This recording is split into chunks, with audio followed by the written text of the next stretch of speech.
that introduction.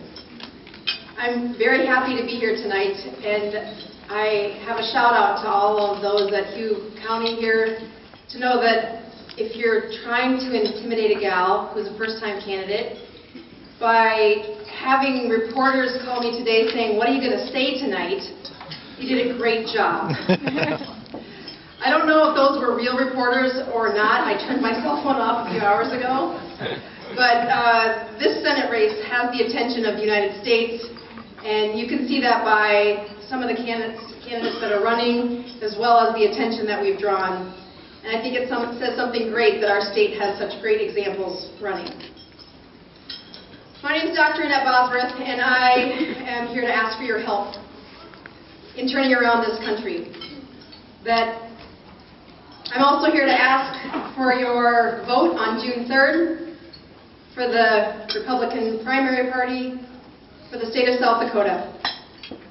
Now, most politicians wait till the end to make that ask, and I've seen some don't ask, but I'm not a politician. I'm a doctor. And I learned a long time ago that whether the news is good or bad, get to the point so we can get something done about it.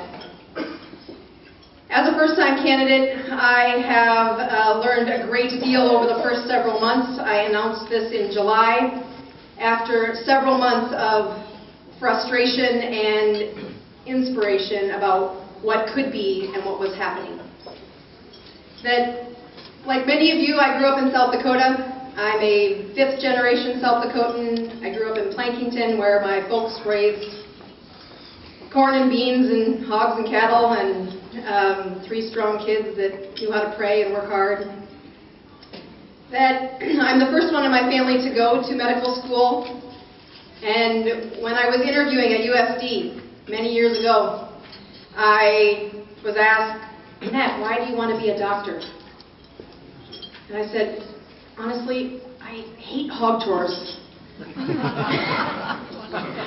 And then I went on to say that serving people, that helping people is my passion. And it doesn't take long of meeting me to know that that's true. That when it comes to being a doctor, I chose to be an internal medicine doctor. And that means I like complex problems. I like struggling with a difficult equation, and I like the challenge of a difficult story, a difficult problem. And to say the least, our problems in Washington are difficult. Let's get on to what doctors do.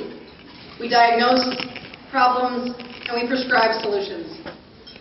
So I'll bring up a couple of things that I think need to be talked about. Let's talk about healthcare. A pretty easy topic for me to talk about.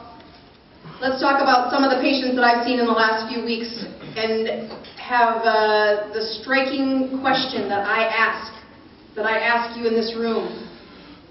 For those that are privately insured in our great state of South Dakota, on individual policies, why is it that South Dakota pays 30% more than our neighbors? Than North Dakota, Iowa, and Nebraska. The solutions to things like that are we need competition in our industry. We need choices, and we need portability. I have a young woman who just got married a few weeks ago. She brings 2 children into the marriage, and the children are no longer on Medicaid. As that solution in front of her is removed from the table for covering her children's insurance, she now has the equations in front of her, including Obamacare and several of the private options. None of them are working for her. That this country has a crisis on their hands. It doesn't take a $17 trillion deficit to point that out. But I would like you to look across the room. That the next generation of Republicans need to be attracted to the table and engaged in the process. And it's part of why I run. That I look at my children and know that the problems that need to be solved today, whether it's in healthcare, our taxes, or our unbelievably over-regulated government processes today, that our next generation of Republicans are not in this room, and they need to be. And I stand up here as the next generation. My career, my life will be impacted by these policies. And we need those kinds of voices driven to have the conversation that will reform where this country is headed. So I ask you for your vote. You can trust me to do this job for you. Thank you.